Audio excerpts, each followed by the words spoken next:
Oh, David got all dressed up for this.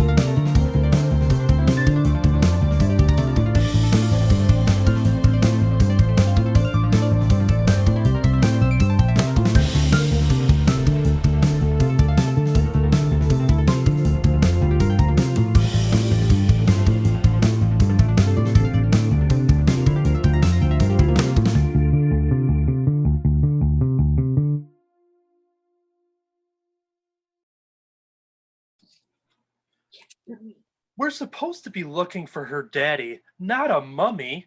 I'm Anthony, I'm Kirby. and welcome to issue number 193 of the Crimson Cowl Comic Club podcast. Each and every week, we meet here to talk about comic books. On this particular issue, we do have a club discussion for issue number 5 of the Batman and Scooby-Doo Mysteries. And as a reminder for some upcoming club discussions, we will be talking Star Wars Adventures Ghost of Vader's Castle number 1, possibly on October 2nd, depending on when our books show up. And then we have Berserker number 5 scheduled for October 9th. We do have Batman Scooby-Doo Mysteries number 6, actually. It's going to be in September 25th. So I forgot to mention that one there. But so we'll talk some more Batman and Scooby before the next club picks come up. But those are just a reminder. This week's show, we'll also do weekly reviews in which we're going to go all the way back and forth and talk about the books that we've been reading, both new and old, in the weekly reviews.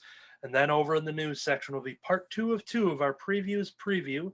Check back to last week's episode to hear the Marvel and DC selections for the August catalogs for the October release and beyond of 2021. So we will do the independent publishers this week, jumping into the giant previews catalog.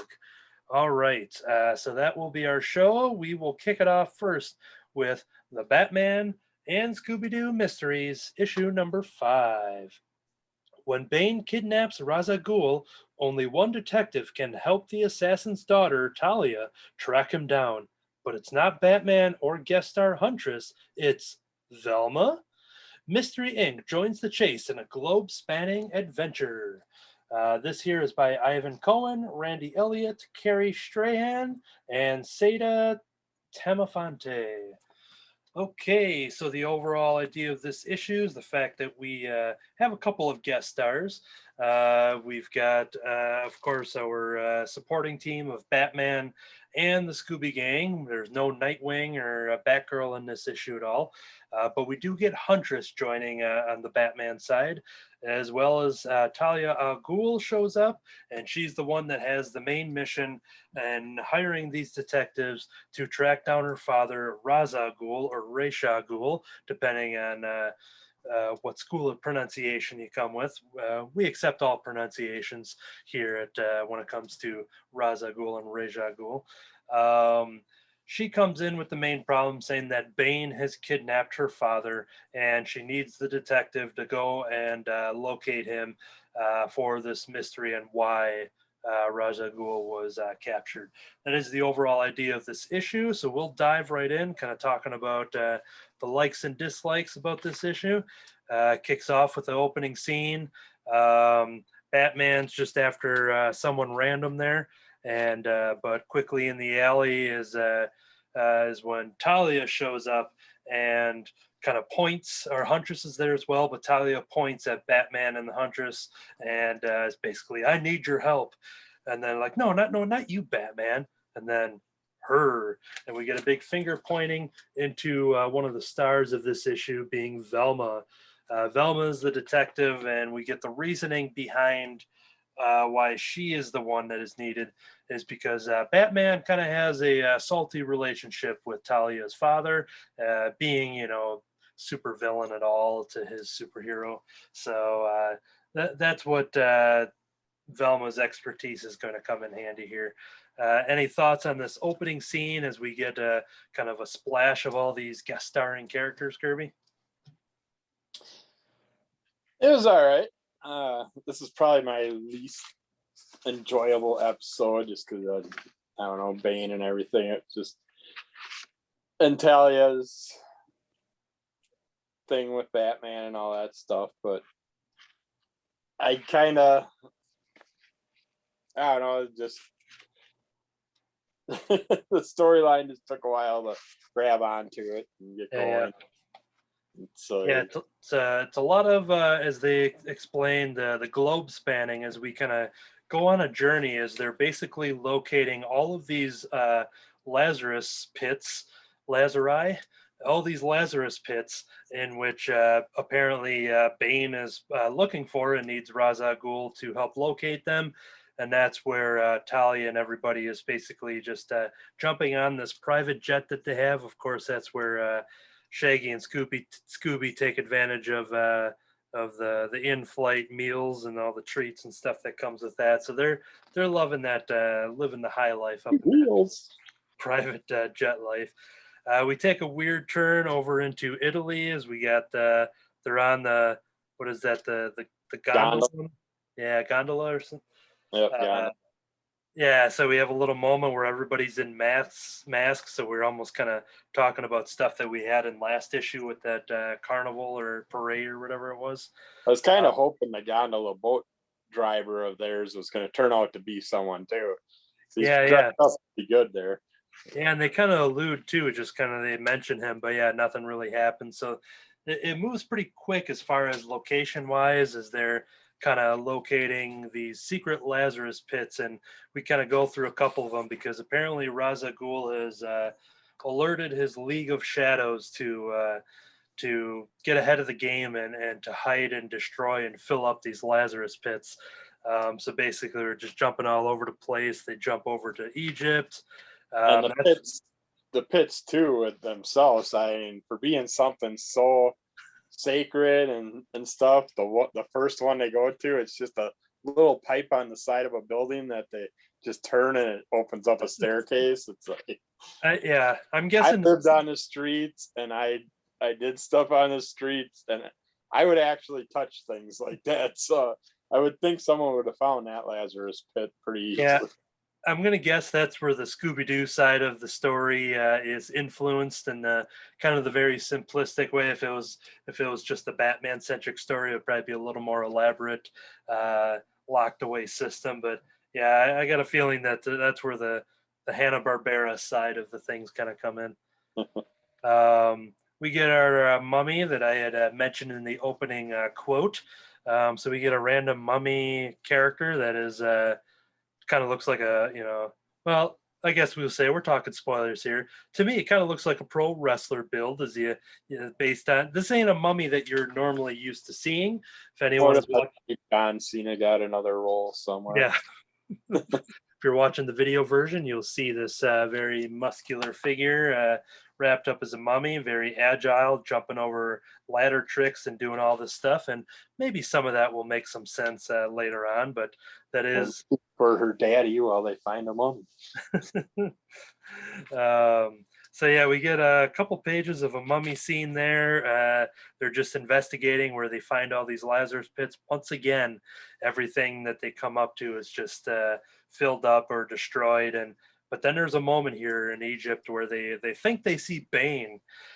He's not on the page there, but when they cut to the next page, we have what supposedly is some of his venom, a little pool of green liquid, as Scooby-Doo is a little curious on what it's going to be, and he starts to sniff and slurp it. Thankfully, we find out that it isn't venom. Instead, it's sports drink. Talia is wondering why a sports drink. Why would Bane need a? And then it goes, Bane wouldn't. We see a little muscular Scooby there as he's all energized on sports drink. See, there was a moment there that I just thought that we were just going to get a super beefed up Scooby-Doo for the rest of the issue. Especially when he starts muscling up and stuff. I was hoping he'd turn into a creature. Yeah, that he's gonna have veins popping out of his muscles and stuff, but haven't put him on a luchador wrestling mask or something. But no, we were tricked there. It was only sports drink. Because we find out that it wasn't Bane there. They continue through Egypt, and this is when they locate quote unquote Bane here that they had thought earlier. But we catch up to the scene where Ra's al Ghul is tied up by Bane, and this is when he must have set up some kind of trap. Basically, Ra's al Ghul was playing him, from what I understand. Yeah. I mean, Ra's al Ghul tied up with these little ropes. I mean, he's not going to be all that. And he's obviously playing around with them. So yeah, he said he. He said he was kind of entertaining the fact of this ridiculous charade or charade, and giving his daughter a test and her boyfriend to see how well they do. Yeah, and that's what catches us to a scene where they, Batman and the rest of the detectives of the rest of the game come in and tie him up, and this is where we find out that it's a fake Bane, and when they unmask the Bane, we see our mummy wrestler guy again, and that's when we find out that it was Vernie or Mac Venny. He's an old-time pro wrestler, and he's known as the Mad Mummy. And Batman's talking about how he this ex-pro wrestler was hoping that the Lazarus Pit would restore his physical strength enough to make a comeback. And so it kind of turns into a fumbling good time at the end. It wasn't as serious. Whenever you have an ending scene with Batman laughing, everything got resolved, and if he breaks down for a laugh, then everything must be okay. You gotta feel bad for a guy that's called the Mummy for wrestling. It's like that little group we had back in, I believe it was WCW, because it related with Halloween Havoc, where they had that Sasquatch. I believe they did have a mummy character, and one other character at that time. They didn't last long, but yeah, I'd be looking for something extra too. Yep. So Bane had nothing to do with here, and I guess the sports drink makes sense because if he's a pro wrestler, ex-pro wrestler, maybe he still has some kind of sports drink deal going on, and so that wasn't the venom at all. But you have a wrestler who's dressing up as a mummy as his character, who is also dressing up as a guy that looks like a Mexican wrestler, but who is a supervillain. So there was lots of layers to this, much like the Mummy when you unwrap him, all of his layers. So, but overall, I would probably agree with you that out of the ones that we've read, probably my least favorite, but still at the end of the day, it was still it was still fun, still a fun romp. But I did kind of laugh just with the fact of the Mummy reveal. So I think that's what really saved it for me, is the fact that taking off a mask to reveal yet another mask. So So, but that is the Batman and Scooby-Doo Mysteries, number 5 of 12. So once again, coming up on September 25th, I believe. September 25th, or whenever anybody's ready, we'll have the Batman and Scooby-Doo Mysteries issue number 6. We'll be at the halfway point. If anyone's just chiming in on this and hasn't read the first 5 issues, each issue is very standalone and you can jump in at any time. So if you see them online or at your local comic shop and you pick up a random issue, you're good to go. As long as you know who Batman and Scooby-Doo are, you're ready for the ride. You won't be missing any major continuity or anything. Then the upcoming club discussions, we will be kicking off the new club pick of Star Wars Adventures Ghost of Vader's Castle number 1, possibly around October 2nd, and then Berserker number 5, possibly around October 9th. And read the fine print. Everything is subject to change, depending on what's going on in the lives of our Crimson Cowl Comic Club and our shipping delays and this and that. So, Okay, as we found out from Berserker number 4, which was a club pick, that I did listen to that beginning part where it got turned into still a club discussion, but Kirby absorbed the club and he, yeah. Saved the day.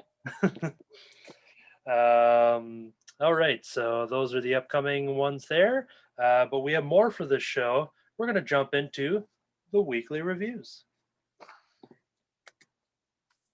All right, do a safety save. Let me do some Facebook refresh in case there was a message I missed. In case. Nothing. I got one alert here. Oh, yep. It's one of those random alerts that I have someone that just liked my advertisement for Dark Red number 1 that I posted on January 7th, not 2021, not 2020, but 2019. Yeah, that was a while ago. David and I will probably see these alerts with being an admin of the Crimson Cowl page, that anytime we get a random like, it is honestly something that I posted 3 to 4 years ago. And even someone did just my random previews for one of the catalogs from like 3 years ago. It just happened today or yesterday. I'm just like, why is this being liked? I'm like, this stuff is probably have sequels by this point. But yeah, it's always from like different countries, and it's just like, is internet just getting there? By that time, it's like how Canada is just like catching all the 490 shows. Some of them actually are. I know certain countries actually got to go through the government for a certain amount of period before they'll release it to the people. Really? Yeah. It's like, you look at my last 2 countries I just picked up. That was South Africa and Iraq. Or Iran. Yeah, I think it was Iran. Yeah, it's interesting. Yep. Man, some of those people are still avoiding endgame spoilers. Yep. Okay, we are back at it. The comics are for them now. Yeah. Okay, we are recording audio. We'll get right back into it. Okay, here we go. Welcome to the weekly review section. We're going to go back and forth here, talk about the books that we've been reading, both new and old. This one is relatively new and very exclusive to the Kickstarter community. We're talking about the Polar Paradox. Antarctica, one of the last frontiers in the world, and that's just above the surface. Deep below the ocean, ice is an unexplored alien world unlike anywhere else on the planet. It's a place so incredible no scientist could resist until a research team goes missing and a trio of elite divers are sent in to rescue them. Their mission is dangerous, downright impossible, and it will uncover a mystery that could unravel the Earth as we know it. This book here is done by Frank Martin and Antonio Mastria. This here is a book that both Kirby and I have, and I have this one thanks to Kirby for letting me know about it, because it's part of our Kickstarter obsession with trying to not only get good Kickstarter books and goodies and incentives and all that stuff, but this one also, if you funded issue 1 and 2, parts 1 and 2 here, there was an option to be drawn into the sequel, and I know I did that option. And Kirby? Oh yeah, I'm going to be in there. So yeah, this is a book we're talking about that we are eventually going to appear in for the sequel, which the name I forget. It has a different name, but it is the sequel to this book. I forget the title of that. It's going to come out sometime next year. But this one here, he showed off a couple of the different covers. I'm reading from the combined part 1 and 2, which has the splash cover on the front and the back. So even though I could be very biased with saying, oh, I love this story and these creators are great and they're drawing me in next year, so it's going to be great, I could say that. But when I do talk about this, I'm also very genuinely saying how much I really dug this story. What was your overall thoughts of this? I love this story. It's basically what I was hoping they'd do with it, and just the environment they go into and the things they play with.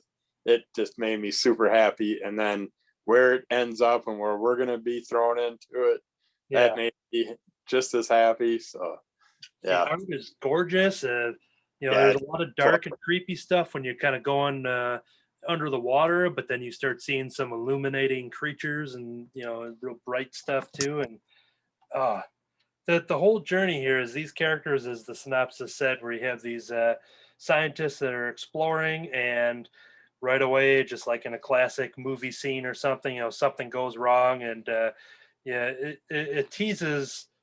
Right away you get the danger, but the story pacing really teases on what that danger is, and it built that suspense that really did have me on edge because I had seen a couple preview pages, but I usually don't dive into that stuff too much. No pun intended.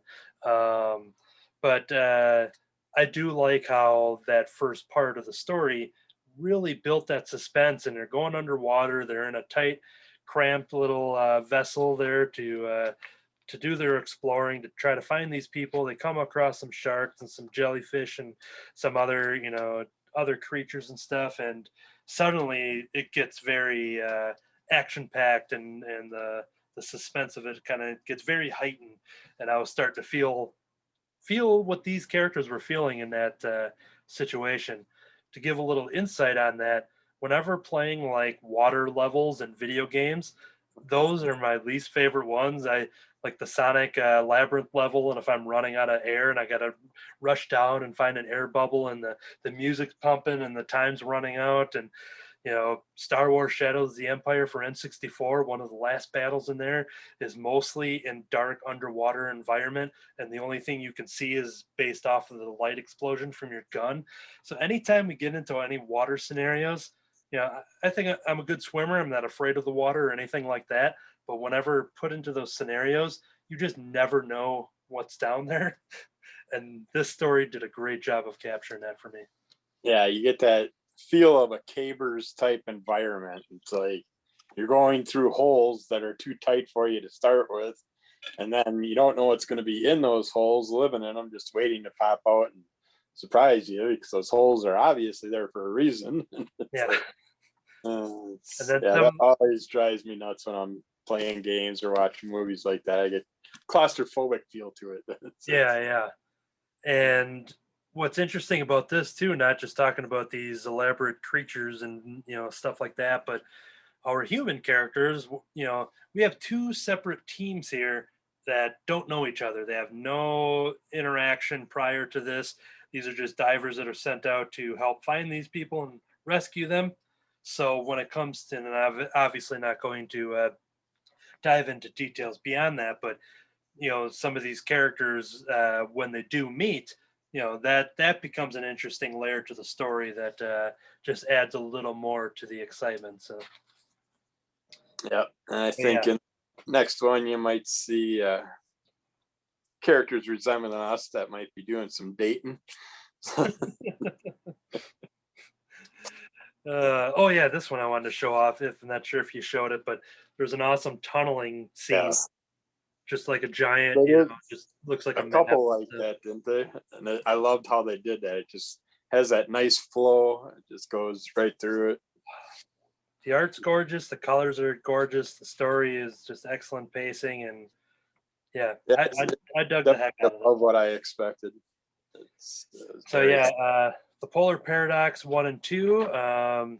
You can check out Frank Martin on Kickstarter. I know he's got a new one launching for a different series. It's got a funny name. I was trying to think what I just had it at my tongue, but I just lost it. But he's got something new that's coming up in September, I think, for a Kickstarter launch. And this has basically sold me on to take a look and see what he's got to offer there. And usually when a lot of Kickstarter creators do other Kickstarter projects unrelated to the past stories, sometimes they'll have those options where you can tack on past issues of other series and work that they've done. So I think that's probably the best way to get a hold of the Polar Paradox is just keeping an eye out for Frank Martin, the writer artist. Yeah, because I haven't seen anything in any type of catalogs for it coming out in the near future. So yeah, it's definitely one of those that is Okay, I just got a message from Katie here, so let me send it over to David while we finish this up. You usually see the Kickstarter within a month of it coming out from Kickstarter. You'll see it in a catalog for future sale. A lot of them lately that I've been getting on, I haven't been seeing. Thankfully, I did get on them. So yeah, so this one definitely seems like a lot like a smaller self-published type of thing, and so yeah, that's my best advice is to check out Frank Martin Writer, I think is his handle online, or just search. the web page now is Frank Martin Writer, the Yeah, writer. if you just Google the Polar Paradox, it'll pop up to the Kickstarter and all that stuff. So I'm sure there's ways you can get a hold of this if you're not also waiting out for his next Kickstarter thing. And eventually, once again, Kirby and I will be drawn into the sequel of this two-part story here. So that'll be, if that's not worth it to go fund this, then what is? So yeah, all right, I let David know about that. So we will eventually have Katie join us, which should be a perfect amount of time to jump She's over to. Oh, is she on? Yep. Hi, everybody. Okay. Oh, there we go. I just had it checked on the wrong thing, so now I see non-video participants. So hello, Katie. Hello. Okay, so we had just started a weekly review, so we're going to move over to Kirby in the first round here. So what you got? All right, this one I just brought up because Shelly went to the library sale this week and she's picked up a bunch of books so we can put them in like the little free libraries around the area and stuff. And she pulled this one out. It's called Rattle Your Bones, Skeleton Drawing Fun. I thought this was great for anybody, any kids that want to get started. Scholastic that does it. They do a ton of great books. But for a kid that would want to just get into drawing, this would be perfect because you're learning by doing the skeletal form, you're learning more about the body than having actual skin on it. I think it takes a lot more to draw a skeletal form than it does a skin bag. What do you call those? The humans with skin on. Meat bag? It teaches you from the basics, starting with your stick figure, gradually learning how to add the bones to it and everything. But with it, you get to see where the joints bend. You get to focus more on the body and get it in forms and motions and all that stuff. And it's really great for someone starting out that way. And I like what they did with this because they show you the concepts of what it should look like, stick form, skeletal form, all that. But they also, when you get towards the back part, they teach you to take the normal form, normal drawing, basically like artwork and stuff, and then turn the drawing into a skeleton form. The humans turn them right into a skeleton, so you can get those drawings where the pictures give you that reverse, the more gorish horror form, but they show you how to just take photos and then turn it piece by piece into a skeleton. So I think this is great for anybody starting out drawing, and it's a great way to learn your forms because that's some of the hardest parts. Is it's easy to draw a standard figure. It's hard to give that figure some motion and fluidity. But yeah, I just love what they're teaching them in here. So, but Rattle Your Bones, Skeleton Drawing Fun by Scholastic Books. Cool. All right, and then for the next one here, we are going to jump over to Katie for her first selection, as we're going to revisit some familiar characters and a very specific familiar cat. What you got, Katie? That's right. I'm checking back in with Inkblot number 11. This was a club pick, and if you want to hear about our time as the club reading it, check out some back issues. Inkblot is by Emma Kubert and Rusty Glad, and it is from Image Comics. This is one of my favorite comics that we've picked recently. It is telling the story of a cat and a kind of like a librarian, a little bit of a mad scientist, and their adventures throughout time and all the universes. This cat is not just a regular cat, it has the ability to come from the void and go through dimensions and travel through time, and all the while messing some things up. The narrator is a long-lived, she might be immortal, but a person who's lived for a very long time, and she's been studying all kinds of phenomena, and this cat is just driving her crazy. She's like, this cat is sinister, it's a monster, and I'm like, I think it's just a cat. Anyway, the titular character is Inkblot. He's a black cat, or she is a black cat with green eyes who's always getting in trouble, and this issue we get to see Inkblot get mixed up with a snow monster or an abominable snowman. And we've been tracking this one family throughout most of the issues of this story. Some are very far into our present day, and others are in the ancient past, and their interactions with this cat. And this time, they have just buried some relatives, and they're trying to keep their family together when the cat jumps back through a portal again and very quickly leads them into trouble with a snow monster. A lot of cool splash pages in this book, beautifully drawn, very colorful. For that reason alone, I read it and just puts a smile on my face. Just really cool to check back in with this family. And I just have so much fun reading this. The story could almost tell itself without a lot of dialogue. It is so very vividly drawn. And I just think it's great. Always a great use of my money. It's technically rated teen, but honestly, I would give it to someone 9, 10 and up. And I'm usually fairly conservative when it comes to kind of the content I'd give to kids, but I think this is very accessible and reminds me of just like fantasy and fairy tales and stuff that I had when I was younger. And it just makes me smile every time I read it. I mean, I have so much fun with it. And I'd love to think that maybe other people would too, and that this could be a good way for them to get into the hobby. So once again, another fun issue of Inkblot. I think I say that every time. These issues are just fun. Inkblot number 11 by Emma Kubert and Rusty Glad from Image Comics. Check it out. And I know down the road we were going to have a Wampa Watch and for your Star Wars title, but it looks like we have a Wampa Watch right now with Inkblot here. So. Oh, they could do a crossover. I could see that. That would work. Yep. Better watch out for them Wampas. It's going to be a Wampa warning real soon, and then you're in trouble. That's true. Okay. All right. That will do it for that title. We are going to jump over to my next one, which has a highly anticipated title here from a creative team I love. I am talking about The Me You Love in the Dark. This is issue number 1. And let me pull up the synopsis here.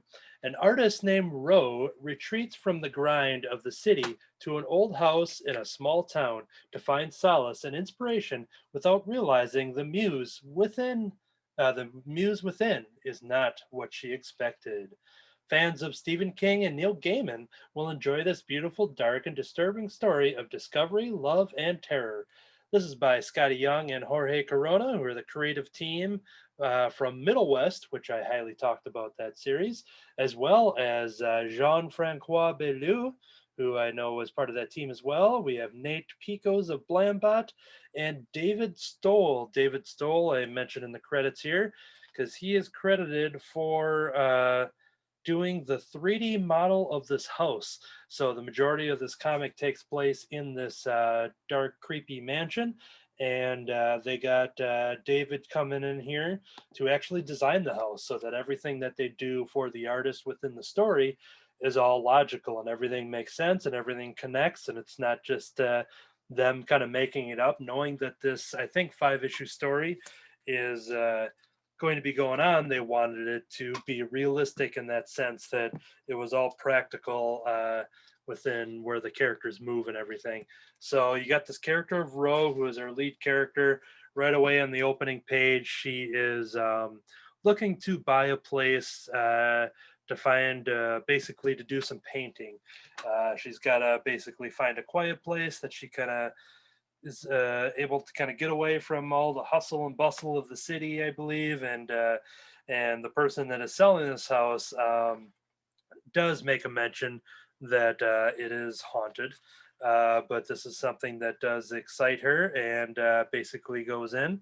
Um, let's see. I just want to grab that line where the person selling the house goes, "Listen, I don't really believe in ghosts and all that, but there seems to be a lot of stories about this place being haunted, whatever that means.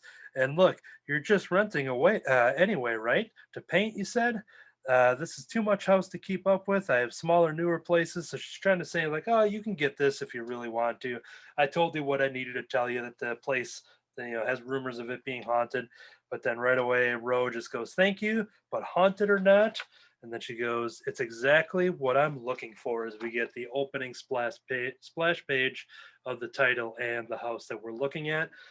This whole story here is there's a lot of fun to it. There's a couple creepy elements. It's her, setting up her art studio, setting up a record player, and just trying to find the vibe to paint. But she's having a little painter's block, if you will, as she's just struggling to come up with her next masterpiece.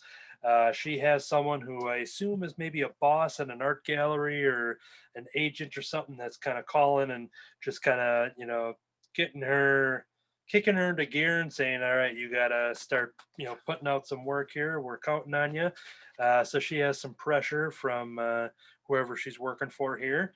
But you have these things that are kind of happening around the house that is sort of maybe in her imagination, maybe not, until some stuff starts to actually happen that makes her question, is this place really haunted or not? So I really like the build of this.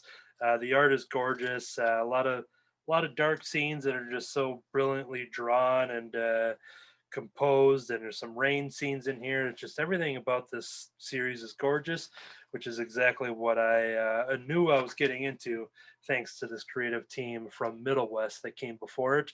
Um, but yeah, this is a completely different kind of story, and based on that final page there, it got me even more excited for the rest. You get a little preview coming up there.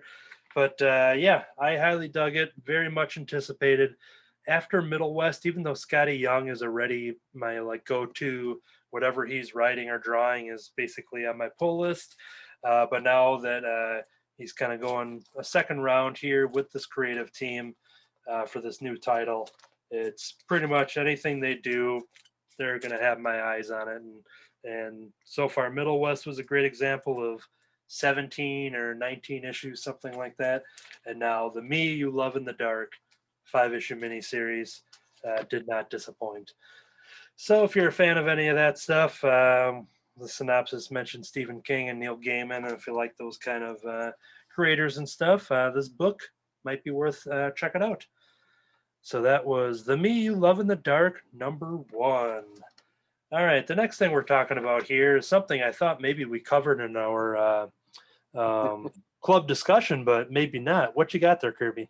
This is Earth Song. Oh, that's not the one I looked at. Was there Bat Doo? Bat Doo is Batman Scooby-Doo.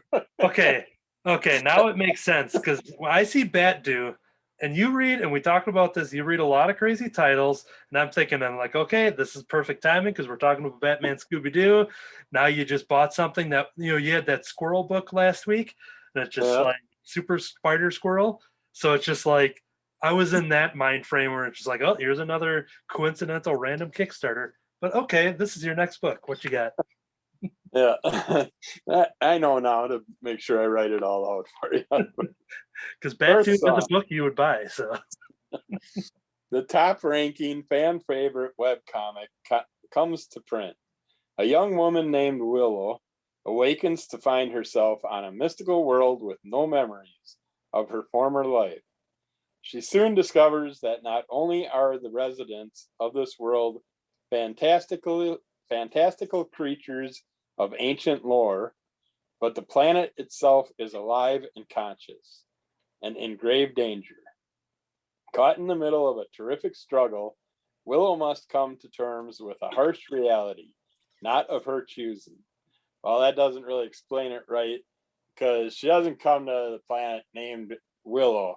You come to these young teenage type characters, kids, basically come to this planet, and when they arrive, all they remember is like the last few minutes of their life, wherever they came from before they come to this planet. And then when she appears, an entity comes after her and tries to take her, and they get into a fight. Some other characters jump in to help her. This little fairy character and this girl down here. And the way the two groups are talking back and forth, they're like, we need her to come be one of us. The other one's like, no, we got to be part of us. And we see them battle. A character gets taken out, and the one that took him out explains to this new character, who becomes named Willow by this character here eventually, because everybody's like, well, what is my name? And it's like, well, my name is, and they can't remember because they can only remember a few minutes of their life before they were transformed to this planet. And so this girl names her, and she just likes the willow tree, and that's why she gives her the name and all that stuff.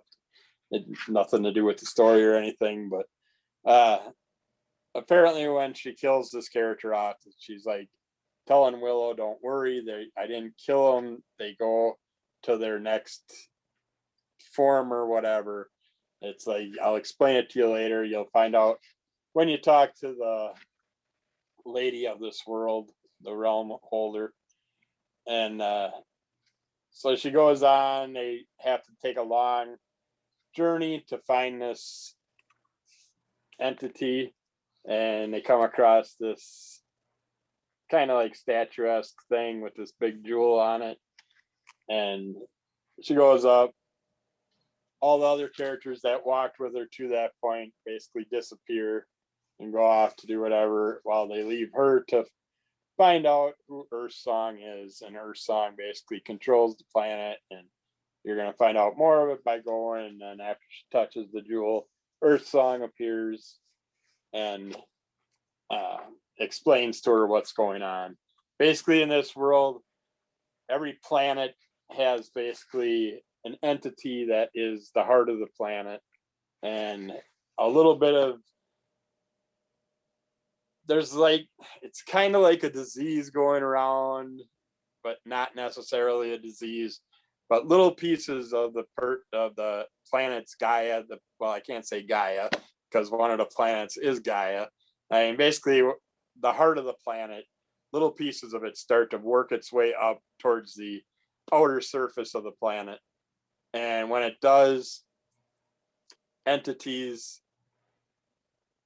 it absorbs into a living entity, some type of living entity that it finds. And then that entity as part of it. And when that entity dies, part of the star dies. And the more entities that die, eventually one of the star's brothers died off. And they're like, we got to stop this. What's going on? We don't know exactly what's happening. But one of them, which is kind of a darker star, has this idea, well, if you put all your entities as they come to the surface, put them on my planet until we can figure out how to separate the star power from the people so they don't die, we can do that. And he had obviously bad intentions with it, and the main head of all the stars decided that wouldn't be a good idea. And then this Earthsong star decided to step up because she has yet to have her Eve appear on her planet. Because you'll basically, when your star starts, you're gradually building your planet, the trees, the lakes, all that, everything on the planet, and then you'll put your Eve, your first character on your planet, and gradually more and more entities will become part of your planet. But her star hasn't. It was just getting ready to have her make her first Eve appear, but since she didn't have to worry about her planet being diseased. So she sat there and said, I'll take the entities in. help them and stuff. And then the Dark Star sent entities that got on her planet, and he made an appearance, and they got in a big fight, and all kinds of stuff happened. But basically what's happening is his evil side is attacking her good side, and she has to have warriors that when they mature to a certain point and can go back to their home star, they get the choice: either stay here and help us fight or go back to your home star. And most of them stay to help her fight, and they just try and keep those entities off. This was a very interesting thing. This was another thing she picked up at the dollar bag library sale. So don't keep an eye on your libraries. It's worth going to. They got lots of great things. Lots of them even have some excellent graphic novels and comic books that you can just take out and check out. But yeah, this was very fun. And it's volume 1, so of course I'm like, damn it, this is more for young adults. I wasn't thinking about getting into it, but I want to hear the rest of the story. So, and then in the back too, they had lots of little things, nice little glossary and stuff to explain some of the weirder terms. The artist herself, the writer, and she's the writer and artist of this book, Lady Yates, which I've never heard of before, but she has her own little thing in the back giving her story of what she did, and then all kinds of little thank yous and some other books that you can find that are related to this. But yeah, it was surprising, fun, interesting. She brought it home yesterday. I read it this afternoon. Really quick read. It's not that too hard word wise to throw it together, but yeah, it was a very fun, interesting fantasy type story. That was another fantasy thing that I'm not into fantasy anymore, but Inkblot and stuff, I've been getting into them again. So yeah, it's enjoyable. Anybody that wants to get into reading comics. Yeah, it's quite the amazing fantasy that you're having over there, Yeah. Cool. All right, we are going to take a trip to a galaxy far, far away and check in with our Jedi ambassador, Katie. What you got? All right, Wampa Watch time, my friends. This week we have Star Wars: The High Republic number 8. Let me grab those text specs for you. I know it's written by Kevin Scott. And we'll dive into the plot first, actually, I think. So, all right. This series has been going on since January of this year, and this book is wrapping up the conflict we've seen for the past few issues, where the Jedi and the Hutts are fighting a new monster called the Drengir. The Drengir is part plant, part alien, and all danger, and it is spreading throughout the galaxy. It was originally held in place by some force-powered artifacts, but when those got messed with, then the Drengir was once again able to spread and wreak havoc. And, it sounds like a plant monster, like wouldn't be that scary, but they actually make it pretty scary. It has like a hive mind and it can infect people. And in this issue, we see that the Drengir holds Marshal Avar Kriss, who's been a pretty important character in the High Republic series so far.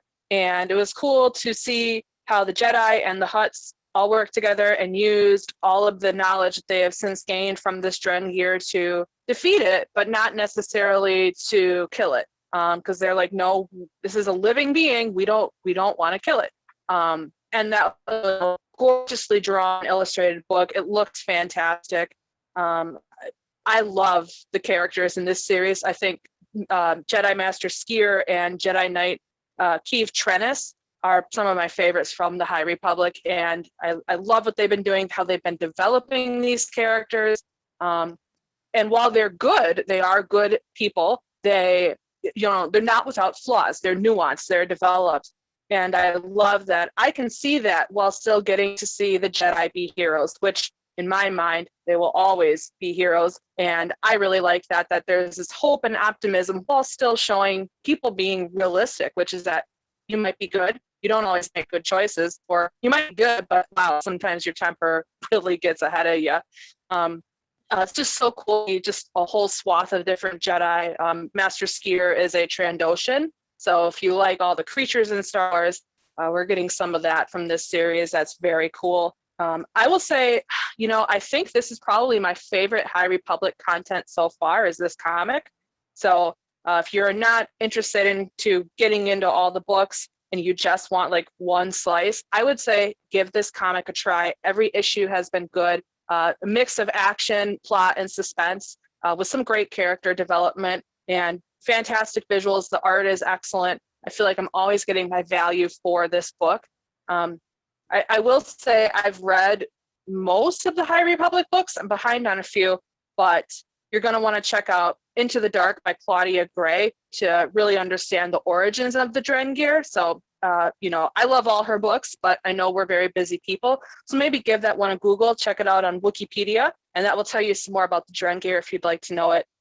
Just another note, this is like 300 years before the Skywalker saga. So Luke, Han, and Leia and Chewbacca are not in here, but we get to see a whole bunch of new characters that I really think if people give them a chance, you'll learn to love them. A lot in here for longtime fans, for new fans, and I'm just having an absolute blast. And get those aforementioned tech specs on that book for y'all, because I want to shout out this team. I am so proud of them. I feel so fortunate to read their work. All right, our writer is Kevin Scott. Our artist is Ario Anadito. The inker is Mark Morales. Colorist is Annalisa Leone. And our letterer is from VC's Ariana Maher. And cover artist is Phil Noto. He is a frequent writer and a frequent contributor to the Star Wars books. So Phil Noto fans, you might want to pick up a hard copy of this issue for those great covers and those excellent interiors. This is Star Wars: The High Republic, number 8 from Marvel Comics and Lucasfilm. Punch it, Chewie. So with that being 300 years before the Skywalker saga, Yoda is probably like a fresh 500 or 600 years old then? Yeah, he's looking real great. Like, he is just in prime shape for like a 600-year-old little green dude. Yeah, he's doing great. And Yoda, actually, if you want Yoda, he's in the High Republic. You should check out from IDW, the High Republic Adventures, because Yoda's actually been a pretty important character in there. So I'm glad you brought it up. And yeah, he's looking good. He's super fit, just a few less wrinkles. So yeah, bonus Yoda content from Star Wars Adventures, the High Republic. Excellent.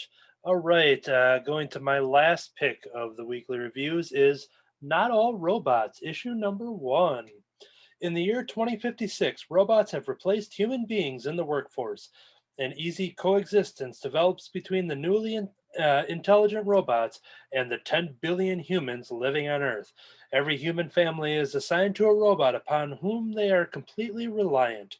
What could possibly go wrong? Meet the Walters, a human family whose robot Razorball ominously spends his free time in the garage working on machines which they're pretty sure are designed to kill them. This here is by Mark Russell, Mike Deodato Jr., Lee Loridge, and Steve Wands. This year, Mark Russell, I talked about his Flintstones work in the past, and the concept of this kind of grabbed me. This is an AWA Upshot first issue. And when I saw that cover B, that classic pose there, I had to pick that one up. I'm like, yep, that's worth it at least to give the series a shot here. But yeah, this is pretty cool. I like this concept. It's got some comedy. It's got some a little bit of horror in the sense of what they're dealing with these robots here. So yeah, we're in 2056. The story kicks off in Bubble, Atlanta, as we see Atlanta has a giant bubble over it. But it's interesting to meet these characters right away. Throughout this issue, we get some talking heads here as they're on a show called Talking Bot. And they got a human character and some robots there as they're kind of talking about society and what this all means. We follow this Walter family here who are having their normal family dinner. And you see the robot that is kind of coming in and out and serving them dinner and setting the table and all that stuff. But like what the synopsis said is that all these characters ever do is talk, ask the robot about the work, about how was work today and stuff. Because they go they go to work too, and basically provide for these human families, and also come back and clean the house and make the dinners and all that stuff. So we follow this Razorball character who is probably going to be our title character here, but there's an interesting scene. I was trying to see if I could find it in here, in which the Razorball character decides to visit, here we go, Inhuman Resources. They want to talk with somebody at Inhuman Resources. And just that little moment was pretty great. Everything is taken pretty seriously in here. That's kind of what the Flintstones book did as well, where it just had, it had those funny gags here and there, like based on, what places were named and things like that in some of the scenarios. But all the actual story content was actually a little disturbing and frightening at times. And ultimately, another big thing, without going into details, is that there is something that happened in Orlando. There's a certain robot that's in charge of something very important to, I don't know if it's Bubble Orlando, if it's the same kind of thing, but there's something that's very important happen that makes you question if the robot malfunctioned, did it by accident, or if something was basically planned and on purpose. That is kind of your setup for what this series is. I think, this is a 5-issue mini-series as well. Issue number 2, September 8th is when that comes out. But yeah, I thought this was pretty good. If you're a big fan of robots, this is probably a title you should check out. Puts an interesting spin on there. It gave me some vibes of a movie that I really love that I bring up once in a while called Fido. It is a independent movie in which everybody in the neighborhood has a zombie that has this restrictive collar on it, and the zombie is basically working for the families and stuff. So it gave me some vibe of that, because each family has a robot here, and then obviously stuff's got to go wrong for the story to be interesting. But so yeah, I already like the comedy stylings of that, and that's what kind of reminded me of this when I read that synopsis. But yeah, I really dug it. Once again, I think if you're just big into robot stories, this is something you should check out, which is Not All Robots, issue number 1. So yeah, excellent title there from AWA Upshot. All right, we will jump over to Kirby. What you got next? All right, I'm not talking about these now. I'll be talking about them probably tomorrow or Monday on my podcast when I do all my free comic book day comics.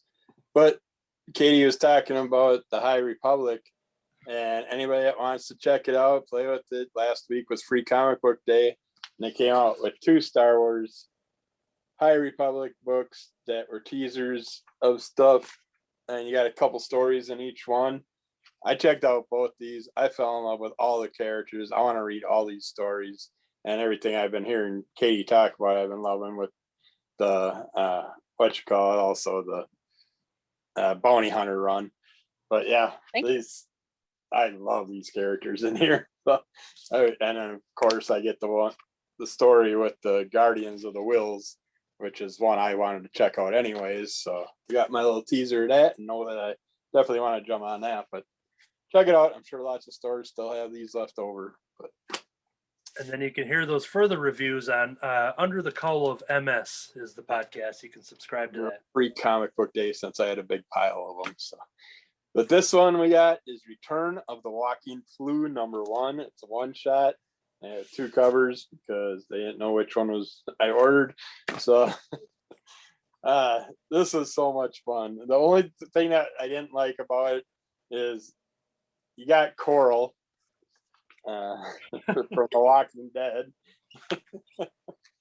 But you also get Jason Voorhees and Michael Myers and Pinhead and stuff. But all those characters are like teenage formed, younger, and they're with Coral. And it's like, well, why would they all of a sudden be young? And that was a little goofy, but it still was a hilarious story. And you get these things with Coral and his dad where he's like, just please, Dad. No, he's just like, his dad's constantly trying to do these dad jokes. Like, I'll just give you one from the beginning right off the bat. And Rick says, what state has the soft drinks. And he's like, please, Dad, no. Yep. He's like, mini soda, Coral. Mini soda, get it? Lots of stupid dad jokes like that in here. It just cracked me up between him and Coral. but it's fun. It's just, you get to see what happens when all of a sudden they're in school and all of a sudden the virus starts. And you get the COVID virus starting, but it's turning them into like mucus-filled, snot-shooting zombie type looking characters that they have to deal with. And it's just basically The Walking Dead combined with COVID, mixed with every type of horror character you can imagine from old 80s horror and stuff like that. And it was a ton of fun. But yeah, I can't really go much further into it because that's basically what you're getting. You are getting The Walking Dead in COVID form. And that's a one shot. Yeah, it's a one shot. It could go a little further. You do get, you even get the principal of the school just happens to be, I don't want to give that picture away, but it basically ends up being Fonzie. Henry Winkler's the principal of the school. Hey. So it's Wow. it's fun. It's just one of those parody things that I love. And I found out that they have a trade paperback form and all that coming out, and it did start. Instead of the bats, they used it that the monkeys started it in the zoo. That's where the first kid got the disease from. But yeah, it's apparently they have like 3 or 4 episodes total in the trade paper back form, so I'm gonna have to get the rest of them. But yeah, this is a lot of fun. I suggest getting it. Return of the Walking Flu. Yeah, if that was a sci-fi original movie, Henry Winkler would definitely play the principal. So there's the different ones, I guess. I just noticed that. But yeah, it was fun seeing Henry Winkler in there. wow. All right. The next title here that Katie's going to talk about, you would think we're talking about Star Wars again when you say Dune, like the out in the Dune Sea, maybe. But no, this ain't the Dune we're talking about. We're talking about the Dune. What you got? That's right. This week I have Dune, Blood of the Sardaukar. This is a one-shot. You heard me on the podcast talk about Dune House Trees for 3 months now. Go check those back issues out. This is a one-shot that is actually out of continuity with the story. The placing it in the middle of the series run, this doesn't make a ton of sense to me, but let's not let that overshadow how cool this book is. This is a one-shot. It is oversized, and it is about a character who is a member of the Sardaukar. Somebody should teach me how to pronounce that because I'm not sure I'm doing it right. Anyway, they are the Emperor's shock troopers. They go in and they do special ops missions, and yeah, they're not entirely good actually at all. We find out that the Emperor has kind of been manipulating the 2 rival houses, the Atreides and the Harkonnens, and is really taking advantage of their bad feud between each other that has been taking place throughout House Atreides and will take place throughout Dune and throughout the whole series. So we get to learn about that, and then we get to hear about this one character in the Sardaukar, and how he came to be that way and why he doesn't like the Atreides or the Harkonnens. And it jumps throughout time quite a bit. It's jumping forward way far ahead from the House Atreides series into the actual Dune, and then back before the series. So that's a little weird, but I thought this was very good. It is definitely a darker, more mature story than the titles I've talked about today. I thought it was very cool to take a single issue and just develop one character who, the Sardaukar have shown up in the series, but we haven't really learned about them or what they are beyond their special forces. And we got to see character development, explanation between the feuds between these houses. It spilled some things that happened with the Emperor, and now we have a new Emperor.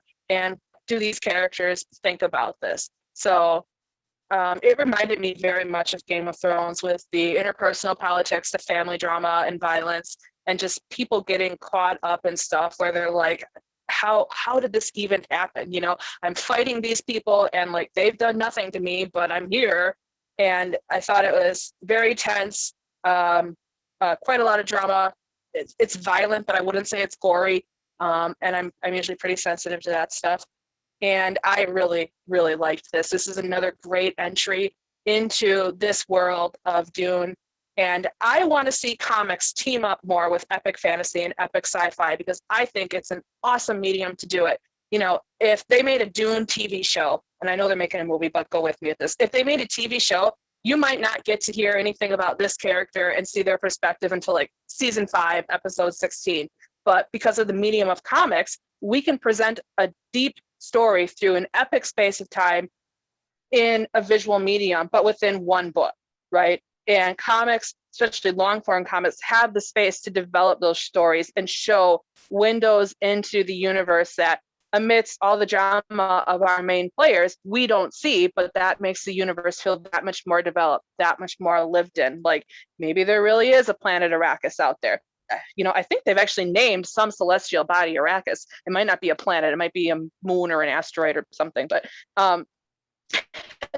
in this book, it doesn't matter because this whole world exists and you can enter it and it feels lived in. And I loved the idea of we're going to give a one shot to a side character who might become more important and see this battle and this drama throughout their eyes and how do they feel about it. And I really liked that. This book was beautifully illustrated. Like, I got to tell you, every single of these books looks so good. And I appreciate that because I first tried to read Dune really young. Like, I was too young. And then again, I was still just, it wasn't a good fit. And one of the things that was troubling for me is there's all these names and places and people that clearly have history, but I don't understand it. And I couldn't at that time match it up with comics, and a comic as lovingly and skillfully drawn and illustrated as this. I can do that now. In my head, I have an interpretation of what the planet X looks like, of what the Emperor looks like, of what Arrakis looks like, of what Leto Atreides and Duncan Idaho look like. And yeah, I know we get them from a movie, and we're going to get another one, but this is just, it's a great way to tell these stories. I want to see, comics are for everyone, but the comics can be also for adults, how these kind of stories in a way that is mature and meaningful and deep and actually expands the literary canon and how we understand these things. And I've really appreciated what this series has done. I know I'm fangirling. If you like Game of Thrones, if you like... She cut off there for a second, but she usually jumps back in because if you like Game of Thrones, and she's back. I'm back.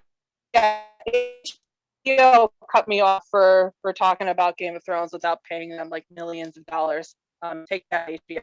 Anyway, if you like epic fantasy, epic sci-fi, you like family drama, you like Russian novels like Tolstoy, you would probably really like this series. If you've never read before, I think you can get into this series. It's from Boom Studios. Today, I'm bringing you Dune, Blood of the Sardaukar one-shot, and then also check out the maxi series, Dune, House of Atreides. Both of them are from Boom. They are being written by Brian Herbert and Kevin J. Anderson, edited by Adam Moorhan, colored by Patricio Elhesh, lettered by Ed Dushire, and covered by Jeff Cowl. Give them a shot. Alrighty, good. And one interesting thing, if nobody knows that the characters within Dune, if there's any character that orders a hamburger, you know how they like it done? Well, Dune. Okay. That should go on that joke we were just talking about.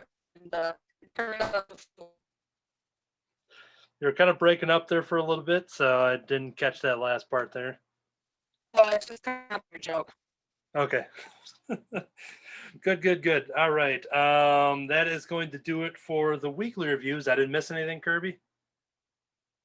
Okay. All good.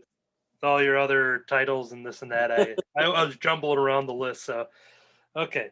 And that is going to do it for the weekly reviews, but we have a news segment, so let's jump over to that. Okay, do a safety save here. And Kirby, did you say you had something for the pocket dimension then? I got a couple little things if you want to show something off. It doesn't matter. I think we'll have enough time here. So we'll do that. Too exciting. We'll do that at the end. Okay, here we go. We are recording. Test, test.